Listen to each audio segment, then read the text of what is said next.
look, they can go to a right-to-work state and hire non-union actors. And in fact, everyone that eventually becomes a member of the union is originally a non-union actor. And so either you will do some background work and get vouchers, 3 vouchers, which will give you access to membership and paying your dues to become a member, or you will get a speaking role like I did on a soap opera. And as the world turns, I got an under 5, and I joined AFTRA, and a year later I joined SAG.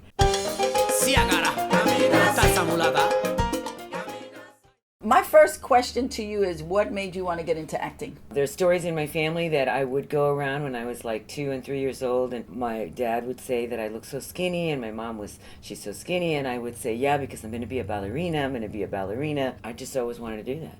I mean, I wrote my first play in the 6th grade, and then we acted in it. It was a play about baseball, and I was in the chorus, and I went through junior high, all through college, conservatories. Just always wanted to be an actress. So I don't know what it was. I was just, that's like how you just knew. It just turned out like that. Okay. Yeah. And you grew up in Florida. I grew up in New York. Oh, okay. And Florida. When we left Cuba, we went to New York first. And then I was in New York for quite a while, and then we went down to Miami. And then as soon as I could get out of Miami, I did. And I went right back to New York to study. I love Miami, I do. I love it, but there was something really missing for me because I love New York. And where did you study in New York? As for acting, I studied at Circle in the Square, which is a conservatory, which is it's a good school. I don't know now what it's like. Yeah, it used to be really, really great. And then a teacher from there took me to the Actors Studio, so I became an observer at the studio on Tuesdays and Fridays, so I got to watch a lot of what Lise Strasberg was teaching everybody, and she was a great teacher, Terry Hayden. I think she still is. And Stella Adler. I went to Stella Adler's conservatory, and it was in her advanced scene study class and in her script analysis class, which she was really brilliant for that. Excellent. I studied with Stella for 4 years. Yeah, she was great. Stella. The great Stella. The great Stella. And then I found my teacher, Clifford David, who passed away last year. I miss him. And he was a real actor studio guy. He was a lovely, lovely person and actor, and he became my teacher. So let's talk craft. What did you learn from Lise Strasberg, and what did you learn from Stella, and what did you learn from Clifford? I learned, several things that are key. One is listen. Listen to what the other person is saying. Can you say that again? Yeah, listen.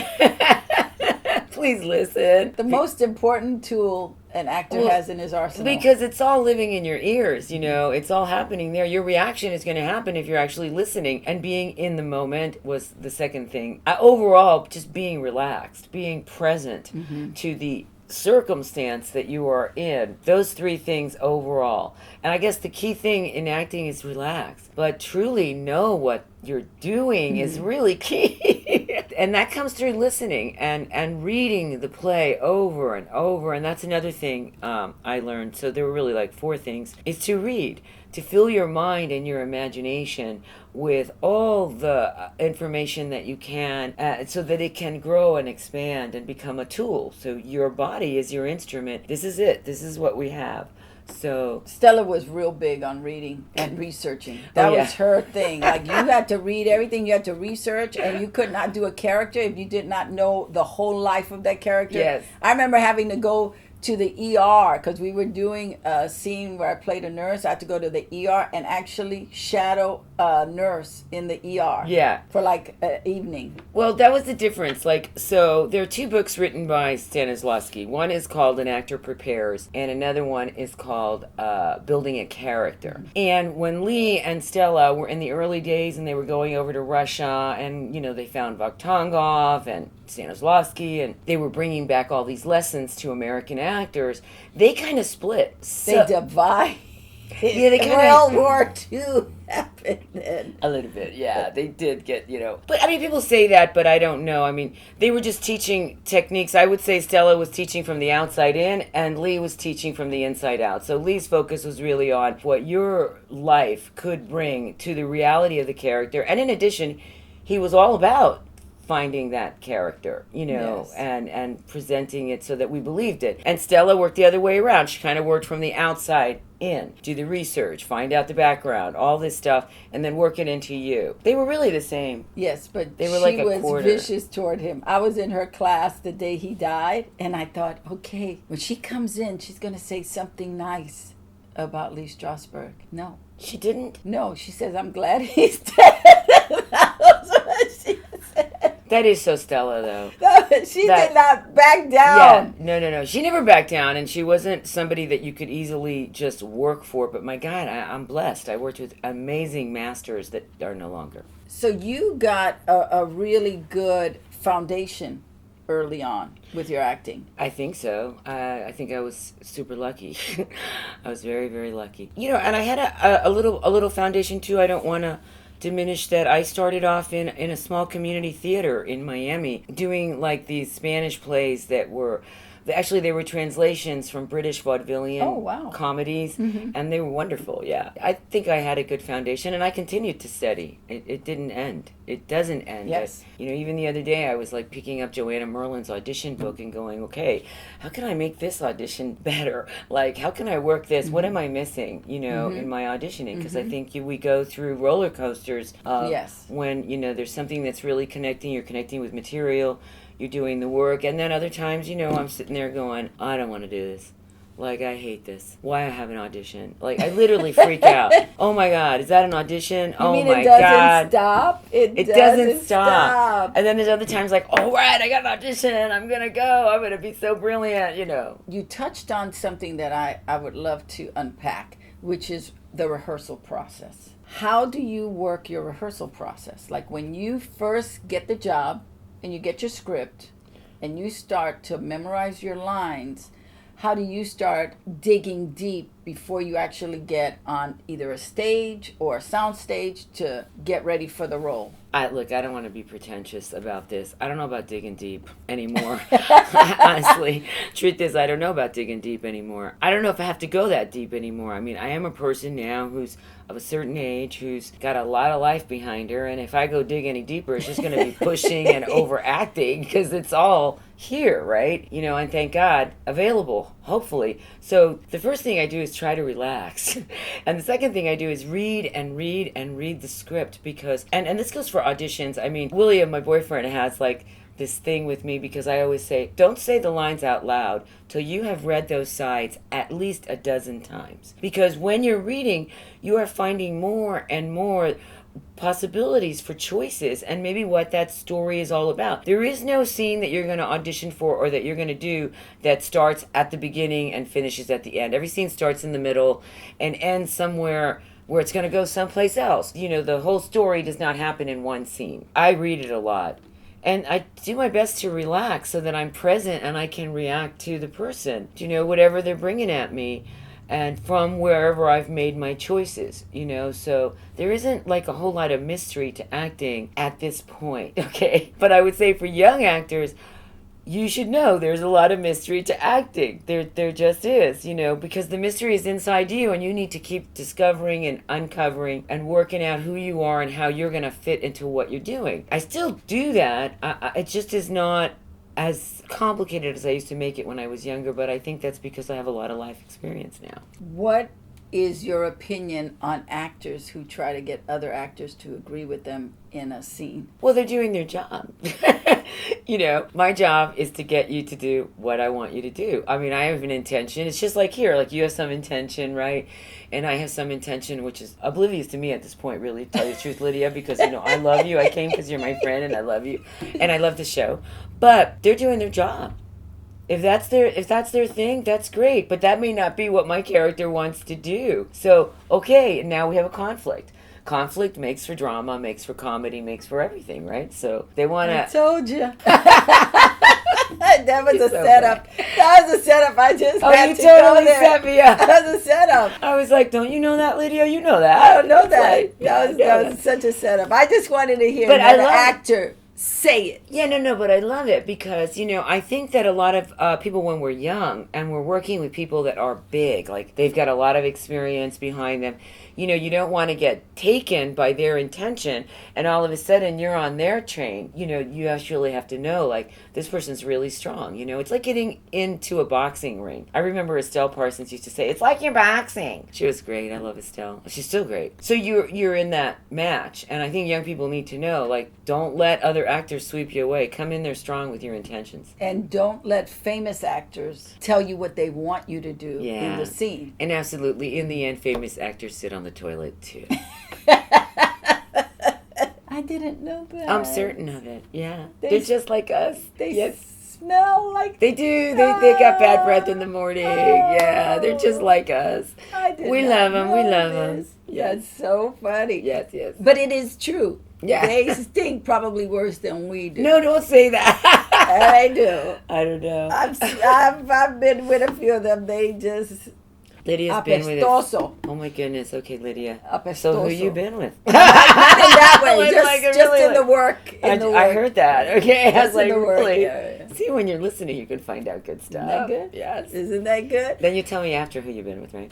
No. Oh, okay. Yeah, Puerto Ricans, we shut it down. Oh, bullshit. Oh. Shut it down! Yeah, right. That is not something I have heard about Puerto Ricans, and I am half Puerto Rican, so I just got to say, my mommy's never shut it down. I guess it must be the black side. I didn't do anything. Well, I know I don't know anything. I have some of that in my DNA, so I guess I could go there. I don't know. ¿Y tú? ¿Qué pasa? Ay, yo no sé, chico, no sé nada.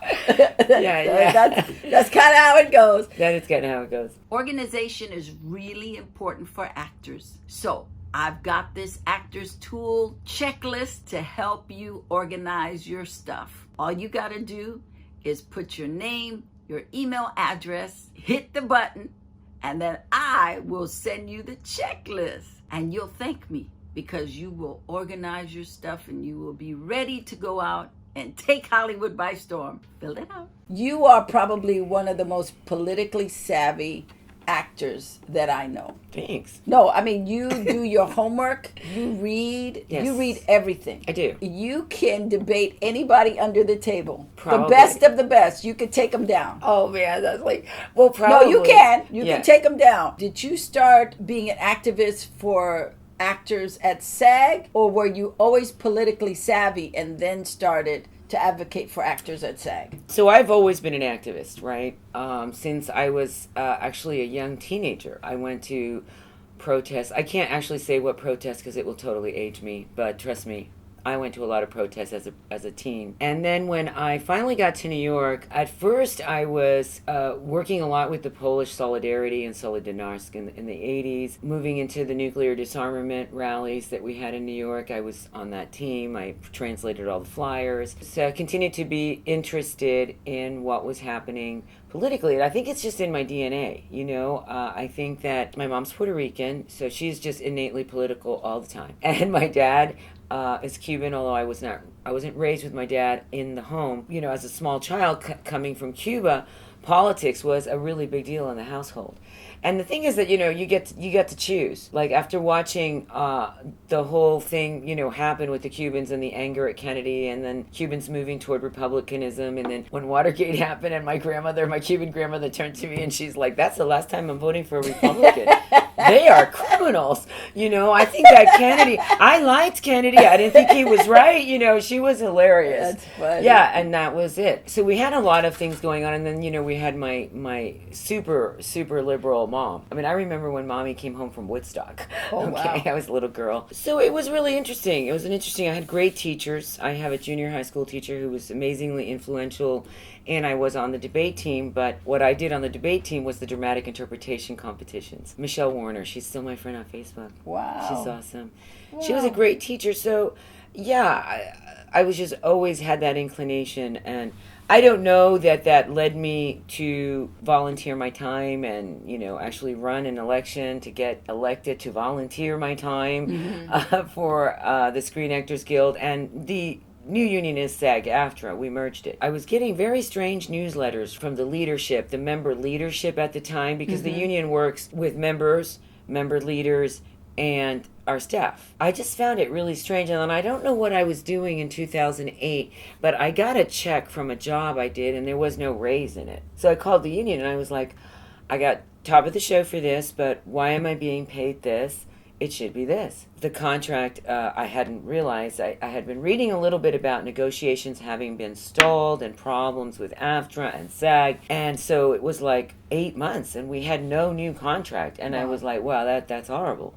And then coincidentally, the following year, L. Scott Caldwell, called me and asked me to be on the Screen Actors Guild EEO committee, and then I wanted to be on the women's committee too. And so the she said, okay. committee is The EEO committee is EO committee. It's not equal employment opportunity, which is what most people associate with those initials. It's the ethnic employment opportunities committee. Okay. I did. I joined those committees, and then they asked me to run as a candidate for a group that I think has transformed the union and that are really, truly great leaders, and that was with Unite for Strength. And so I ran 4 campaigns. I won 3 of them to be on the board of directors and 1 to be a delegate. And then after 5 years, I retired from the board of directors, and I was in attendance at national board meetings and local board meetings. But I didn't retire from the national EEOC. Did you get burned out? Well, once I've completed, I felt a little burnt out, but not really. I was just ready to move on. It takes a lot of time and energy. I loved it. I love serving. I love service, period. I've always done volunteer work since I can remember, but I think I'm volunteering my services now to see if I can get Bertila in order. Let's get Bertila, in order. Let's lose those 10 pounds, girl. Whatever, let's get that implant. Let's get this fixed. Stuff that you do. Sometimes I was so busy I wasn't really taking care of myself. But no, I have great faith in this particular member leader group in the union, and I hope they win again. I hope so too. You did telenovelas. I did do telenovelas. I did. And what did that teach you? That it was really important to have union coverage and to make sure, because I was a lead in the novela, so I was treated very well, but I was watching what was happening around me and how little people were being paid. I even made a stink about the makeup artist pay because it was insane how small. So it was in Puerto Rico, it was in Telemundo, and it was great. And we had a wonderful cast and fun directors, crew was awesome. But, there was this guy who would come around and he would cash everybody's checks on Thursdays or Fridays. I forgot when we got those checks. So I went to cash my check and I noticed that my makeup artist, Alicia, who is the best makeup artist in all of Puerto Rico, was cashing her check and it was so small. And I was so upset, really pissed. So I withdrew my check and I said, no, this is not right.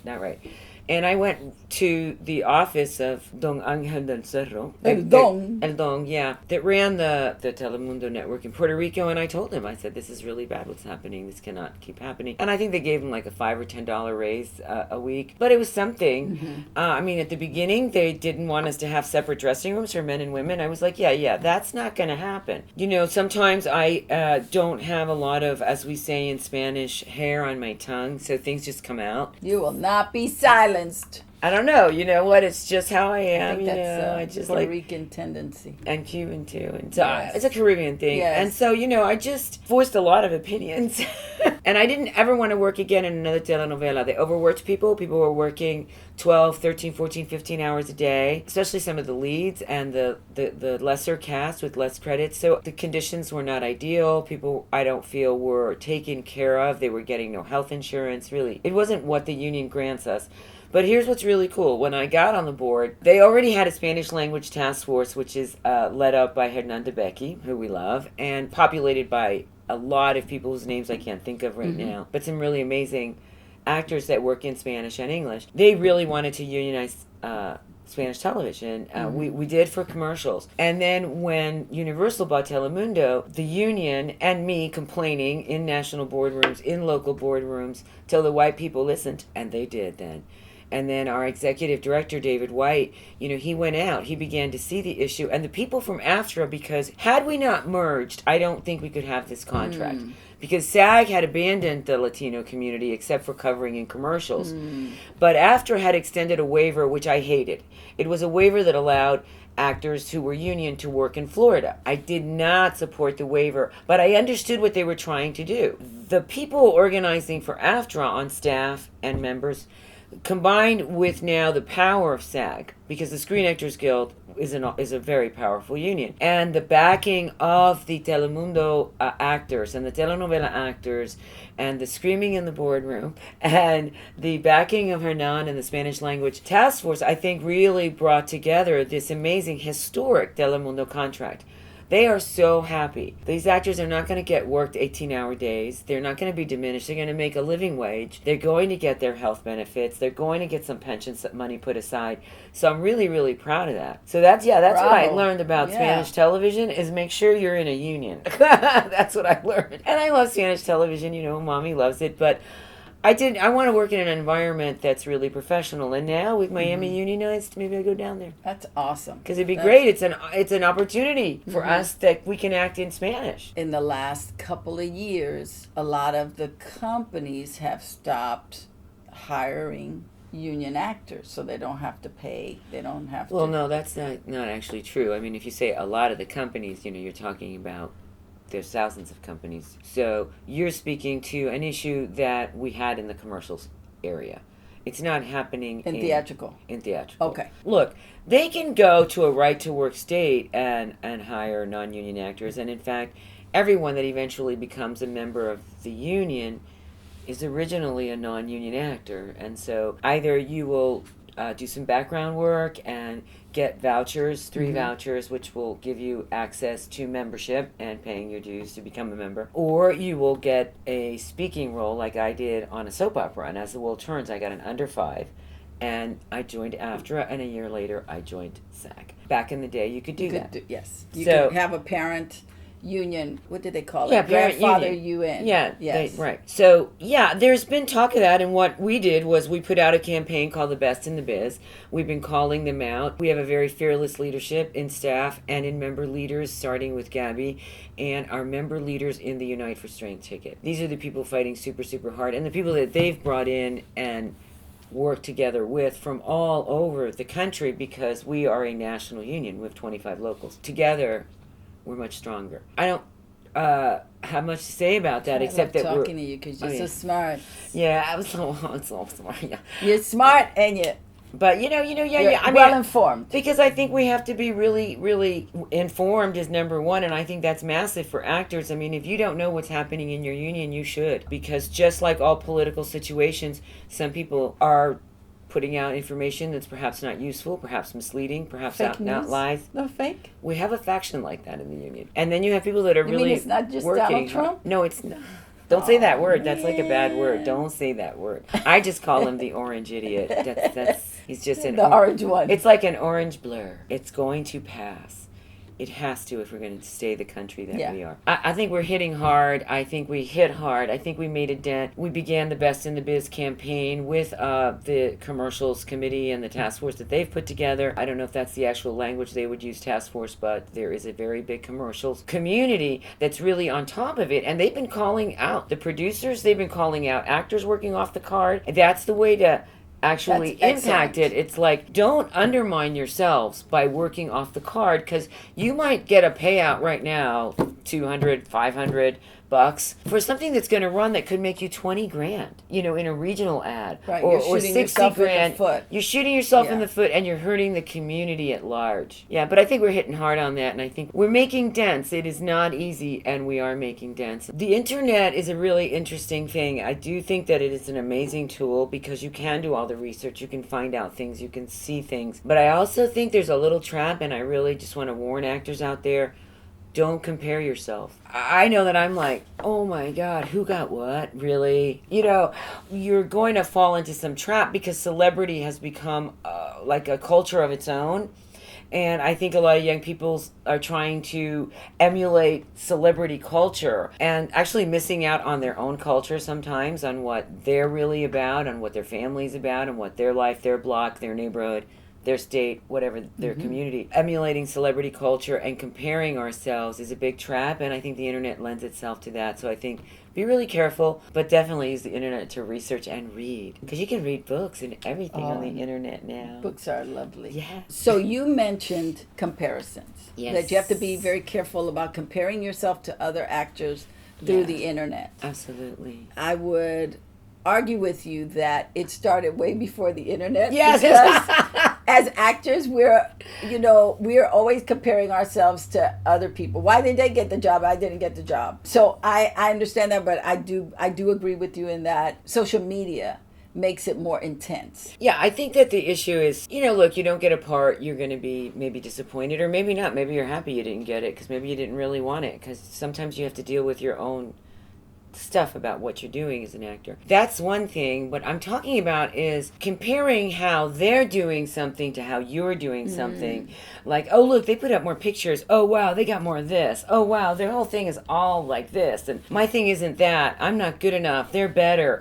That kind of thing. That's what I'm talking about. Or physical ideals. Like, God, she looks so beautiful. Not the competitive. Fighting the demon. But that's a demon to compare yourself. Not know what your worth is.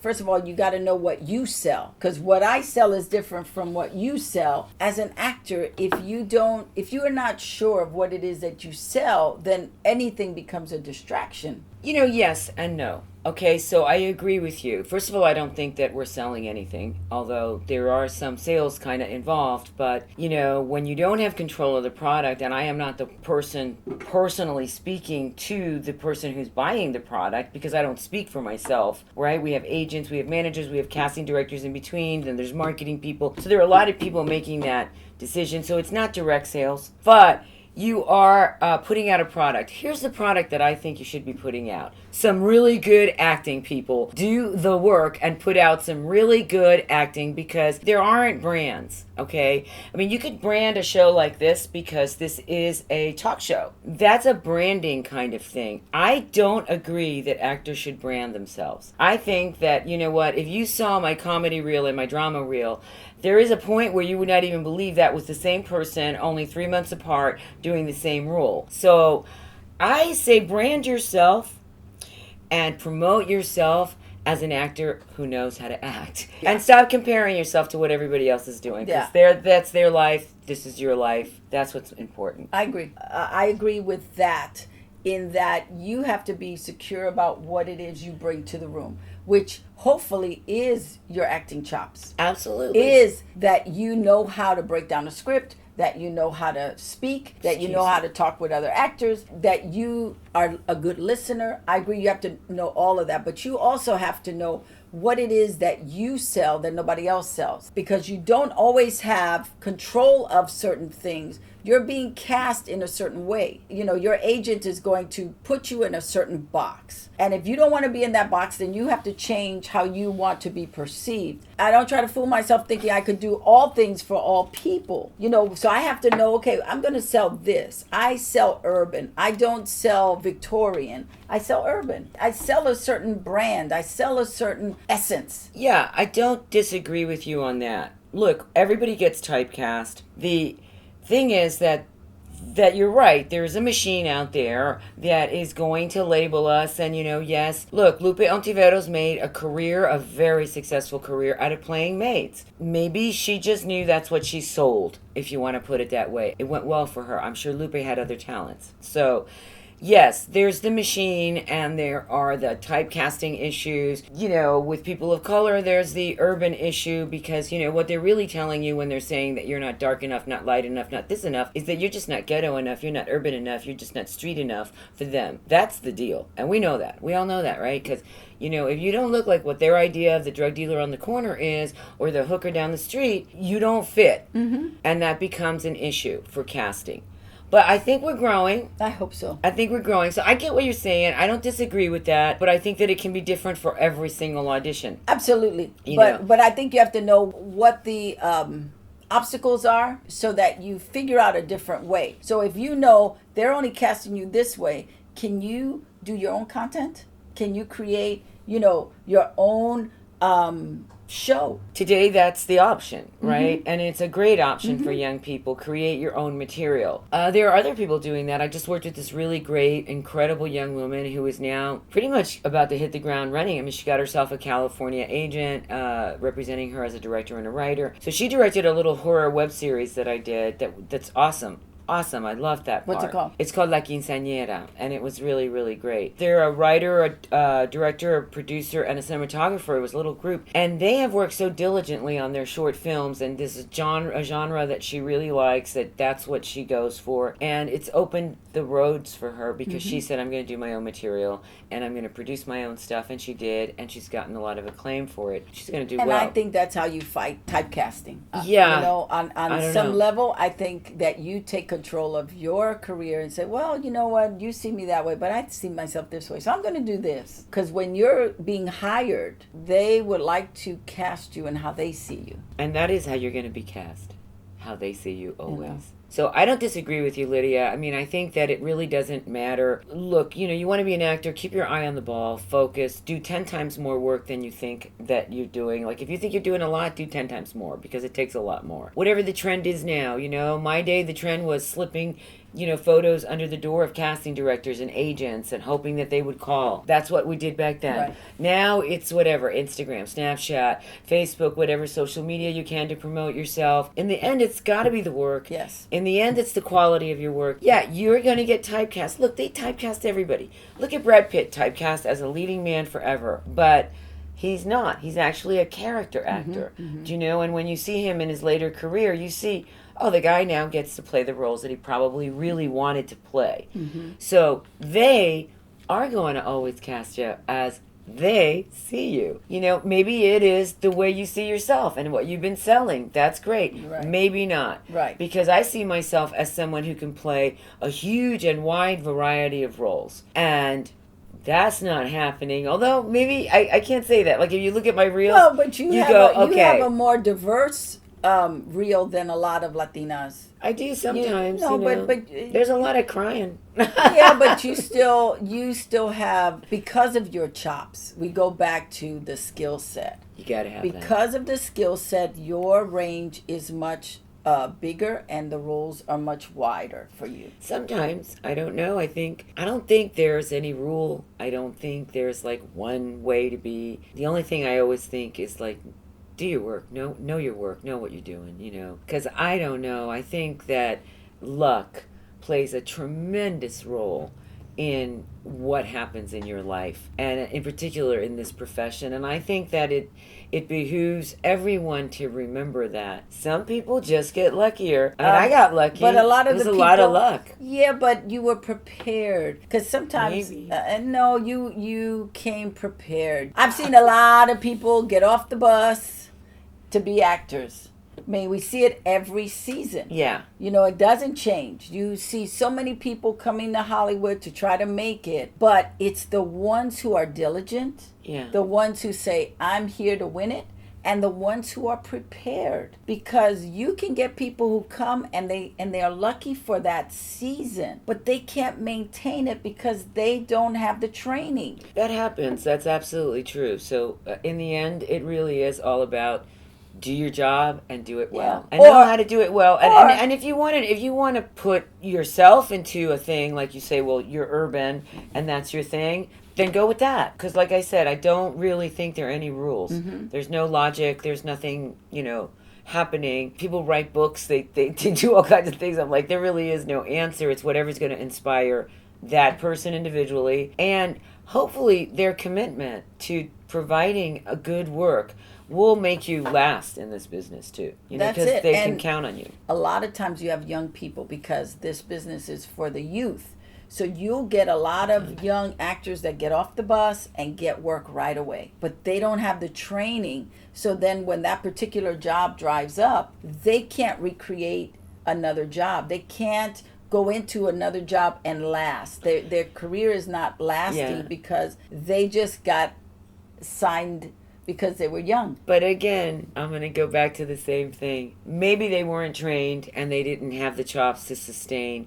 Maybe they got trained. It makes no difference. You could have a series for 6 years or be in a massive major motion picture hit and nothing will happen. Literally afterwards. You'll be dead for 2 years. You just got to be willing to ride this roller coaster when it's going up and it feels good. Yay. When you're going down and you don't know how hard it's going to land, that's it. Yes. That's it. But you just brought in a piece that is important, to ride the roller coaster. Ride To it. stay committed when it goes down. Yeah. Just ride the wave, Now that you've retired from Union work Yes, not from anything else. and you are committing yourself to you, what do you want to do in the next couple of years? I don't know. Which is why I love serving, because when you're thinking about other people, you don't have to think about yourself. I just reached a point where I just think it's just so important to be able to spend time with the people I love and care for. So, my mom will come for the holidays. Hopefully I'll talk to my sister this weekend.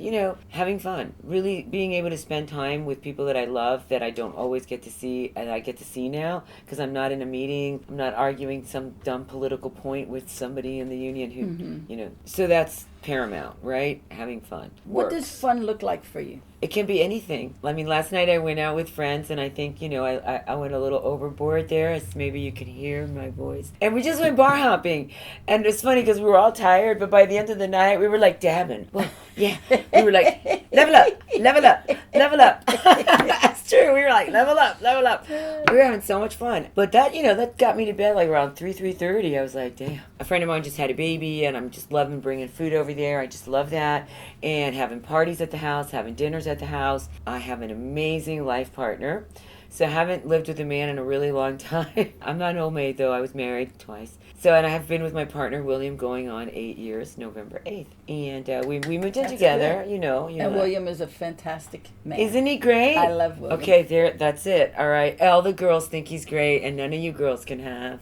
And what makes him so great is he loves you so much. He's so great, right? She knows what to say. Yeah. That's So time with my partner, hopefully going to Europe at the end of the winter, around winter to December, I hope. Nice. That we get to go to Rome. Yeah, I like that. I like travel. I've traveled all over the world. I love it. Stuff like that. And of course, I do want to have a great role. I do. Hopefully, there's a friend of mine that has asked me to work on a play. I won't say who it is or anything because it'll be exciting. If we get to do this, it'll be really exciting. And we'll have an audience for sure. So it's really wonderful actor. So stuff like that. I do want to act. I still, I would love to have a fabulous role.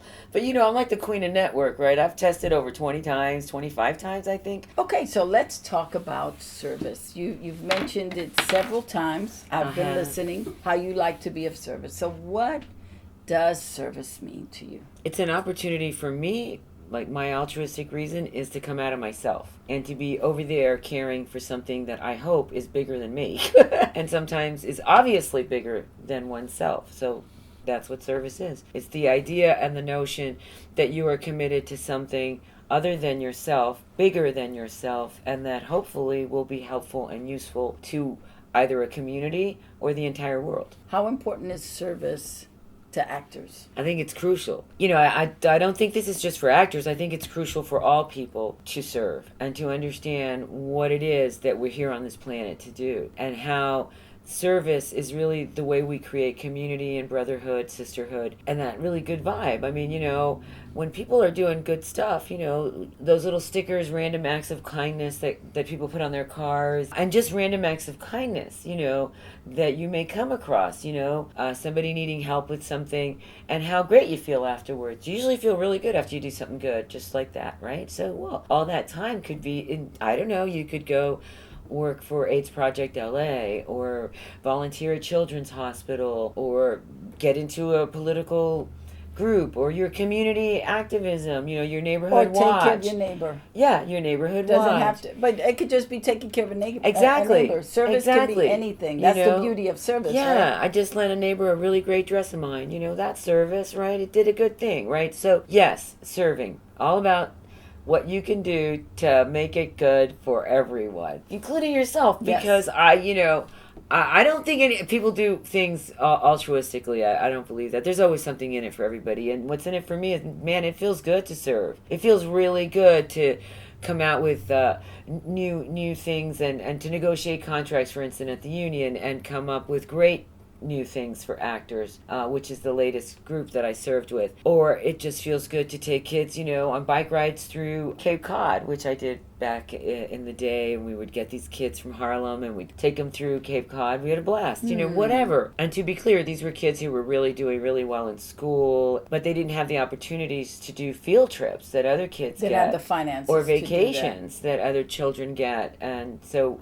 there was a dentist that put up a fund in New York, and we would take kids from different schools that earned the trip. Not only are you big on service, but you are also an incredibly generous person. Oh, thank you. Incredibly generous. Like, you will give the shirt off your back. Thank you. And I just want to share how incredibly generous you are. Because years ago, an opportunity came up for me to take a class, but I did not have the money. And you did not miss a beat and were like, I'll pay for it. You pay me whenever you can. And if you can only pay me $1 a year, you pay me $1 a year. Whatever that is, you pay. And at that time, I didn't know how I was so scared to take you up on your offer, because I was like, well, I don't want to be beholden to her. I don't want to owe her money. But you didn't come from that place. Your stuff was, you need this class, so take the class. A little side story as how big your heart is, so that not only are you big on service, not only are you big on making sure actors are taken care of, but you're really big on taking care of your friends. It is just who you are. I am so grateful that I know you, that you're my friend. Thank you. You're my sister in acting. I love your spirit. I love what you do for people. Your agenda is always about moving people forward. You just said everybody's got an agenda, and to me, your agenda is always about move them forward. And what is beautiful is that it doesn't negate who you are. It doesn't negate your talent, because your talent is ginormous, and you never withhold or never hoard. I love that. I just wanna recognize you for that right now, because in this town, I can't say that about everybody. I can't say that about 10% of the people. So it's just a beautiful thing to be able to say, my friend is so generous and so kind and so giving. And I am privileged to know her. No, listen, I thank you for that. I didn't remember that. And you did pay me back. I right? did. I did. Not everybody would do that for you. Not everybody would say, go, do it. I'm here for you. But I think the same about you. Lydia, you're a great soul. And thank you. We're on this journey together. But I do think that is the beauty of service, is what you just said, is that idea that you can move something forward, that you can create that into a future, that you can be speaking to somebody, encouraging them to live into who they are, who they are, and what the possibility is, what they could be. And that really is amazing, whether it's just, helping somebody with their groceries, lending a friend money for a class. I think that we've taken it for granted. Look, I never believed in John McCain's politics. I really didn't. Most of his policies I disagreed with profoundly since I can remember, except when he went crazy with Bush about no torture. I was with him on that. And Cheney, right? But what he said, he would pass, and all he wanted to be remembered as somebody who served honorably, that is amazing. And I don't know if enough people today understand, because we're in such a crazy climate all over the place. The courage. I mean, this man had incredible courage. He did. All his life. I think that's the beauty of, whether you agree with somebody's politics or not, to be able to see a man live according to his convictions. Exactly. And say, I will not vote with my party on this because this is wrong for the nation. I think we need those people to stand stand up. We need those people to show up and show out, because to me, that's America. I don't mean to get political, but as a kid, that's what was downloaded in me. That, I didn't get into color stuff until I came out to California. Yeah. Because in New York, it was about service. It was about you cared for your neighbor. You did for your neighbor. You showed up. You protested. You did this. You did that. Right. To hear his funeral service and hear how this man lived, to me, that's American. It is American. And the greater point for me is that I just hope people don't misunderstand or lose sight of what it means to serve, what it means to be of service.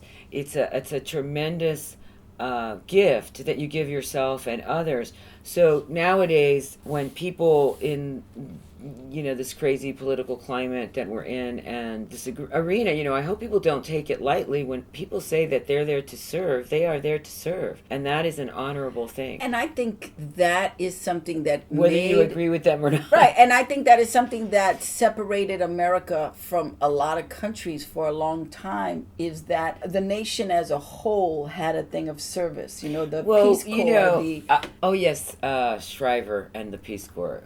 God, what an amazing man. But I'll tell you a story. Not to take away from the racism, but I'm just saying, I just remember as a kid, people helping. But look at what came from that. The ACLU, the NAACP, the Latino organizations, because service is a way to fight. And service is a way to take a stand for what you believe in and for what you're willing to put your rear end on the line for, and to do something about things. That is something that people have done. John Lewis did that. MLK did that. Dolores Huerta. Yes, Dolores Huerta, Chavez. These people, they did that. They put their butts where their mouth was and what they were about and serving the community. I just hope that we don't take it for granted.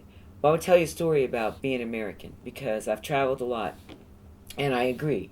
I think this is built into the American nature to help the others. The United States has made some bad mistakes. We're not in some fantasy. No, we're not perfect. We're not in a fantasy land about who we are as a country. We have huge faults. So I was in India, right? And I kept thinking, well, I'm just going to bump into American tourists everywhere, right? Okay, seems like India may not be on the big top list for American tourism. So I'm in Goa, and I'm at the beach, and I'm thinking, I went to Mumbai, which is an amazing city. Didn't really see any Americans, saw a couple of German guys in a hotel. It's funny that you're looking for Americans in India, right? Who cares? I'm in India. And it's amazing. But I was looking for my people. Right. And so I go to Goa, and I was by myself on this part of the journey, and I had such a wonderful time. I love India. So I go and I see all these people coming out to go to the to have breakfast, the buffet thing. I'm looking and I'm looking and I'm looking and I'm like, no. First of all, there was no color in this group. And I mean American color, there was no color. And then I was like, no, these guys, okay, I don't want to say what I was saying to myself, but they were pasty. I'm going, these guys, no, these are Europeans. These are Swedes and then sure enough, they were Swedes and Germans because they just look so pale. And yes, a lot of Americans don't get out in the sunlight, but we also have something that is diverse in our culture. So usually we show up in multitude of looks and shades. Okay, I don't know how that came off, but anyway, there were no Americans, and I go to Hyderabad and Bangalore, and I go all over India. Finally, I get to the airport in Delhi, and I'm getting out, and I'm looking, and I look up to see if you see any Americans. I really was doing this, and sure enough, I hear somebody going, well, we need to get the manager over here because this person needs help. And I looked up, and there they were, the Americans. I looked, there they are. Look that's our group, the intrusive, helpful American. Even when nobody wants any help, there's the intrusive, helpful American. I swear to God, Lydia, this is really true. Oh gosh, I swear to God, I didn't mean that. But anyway, and I felt so good about it, so I walked over to see what I could do too. Well, how can I help here? How can I help? Because, it's like the best quality about Americans and the worst. Quality, because but they don't want it. Yeah, I'm going to help you. I mean, when I worked with nuclear disarmament and the nuclear disarmament rallies and doing the flyers, I'd be arguing with people running the committees going, no, we should not go to El Salvador or Guatemala. We should stay out of this is the problem with you Americans, is you think we want your help. They don't need Jackson Brown, okay? Seriously. It's like, yeah, so it is part of the American credo. For good, bad, or ugly, it is part of our credo. And I don't know, it makes me proud to say that I have served, and I am kind of missing it, Lydia. I'm like, well, what do I do? Well, maybe I'll go here and see if I could do something. But right now, I think it's about my family, my life, my friends, my career. I'd like to focus a little more on my career. From that. Yeah. Sometimes you got to take a little sabbatical from that. Recharge, because service takes a lot. It takes energy, yeah. Yeah. But energy begets energy, so but you really have to. Sometimes you need a little downtime. Yeah. Well, you want to be committed. Yeah. If I'm not committed at the moment to that right now. But when the union elections come up, you will hear a lot from me.